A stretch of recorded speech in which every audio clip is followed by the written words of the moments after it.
Breaking news: Kaizer Chiefs and coach Nazaruddin Nabi agree to mutually part ways. So, what happened for Nazaruddin Nabi to part ways with Kaizer Chiefs? So, here is what we know regarding why Nazaruddin Nabi parted ways with Kaizer Chiefs. Drama at Naturena this morning ensued when Nazaruddin Nabi arrived at the village. He was sidelined on the spot and told that he is suspended and must step aside from training. The shock explanation: Kaizer Chiefs management claimed that he had no CAF license to sit on the bench in the CAF Confederation Cup matches. But Nazaruddin Nabi immediately hit back, revealing that he had just renewed his CAF license today and produced proof on the spot. Instead of the team to back him, management refused to believe him, saying they would investigate if his license was genuine.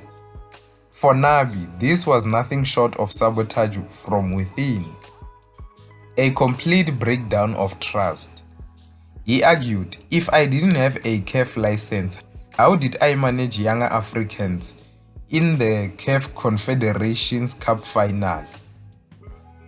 How did I sit on the bench against Esfaha in the Champions League?" With the writing on the wall and no faith in the project, it ended in a mutual agreement to part ways. Coach Nabi is still in South Africa now, waiting for his lawyers before he can leave. It's completely over between Nabi and Kaizer Chiefs. He moves on. The club now places faith in his assistants that he brought with him. Do you think that someone within Nabi's technical team betrayed him? Remember, do you think that Kaizer Chiefs would just fire him based on the CAF licenses? Because we've seen him coach in the CAF competitions before, meaning that he might be right when he says that I do have it, I have just renewed it. Do you think that somebody maybe betrayed Nabi so that they can take Nabi's job? Let me hear your thoughts, because there's a possibility that there's someone who probably went to the management and told them that he might do a better job than Nabi, and they convinced the management that probably the team is going nowhere with Nabi, and they took Nabi's job. Yeah, those are just speculations to say that it doesn't make sense.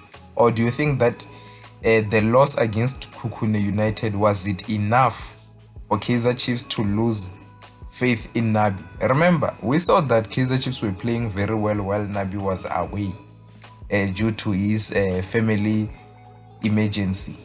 So do you think that when he was away, they saw that probably his assistants were doing a much better job than him, and now they just wanted a way to fire him? Let me hear your thoughts. What do you think is really going on when it comes to this matter between Nabi and Kaizer Chiefs management? So now what we are waiting for is the statement from Kaizer Chiefs, who will explain to us what really happened and why did Nazaruddin Nabi leave. Remember, this is the coach who won them their first trophy in 10 years when he won them the Nedbank Cup last season. The same Nedbank Cup that made them to qualify for the CAF Confederations Cup. Now he won't be there to coach them in that Confederations Cup. So let me hear your thoughts. Is this a good move by Kaizer Chiefs to let go of Nazaruddin Nabi and to place faith in his assistant to carry the team? Let me hear your thoughts down below in the comment section. See you next time.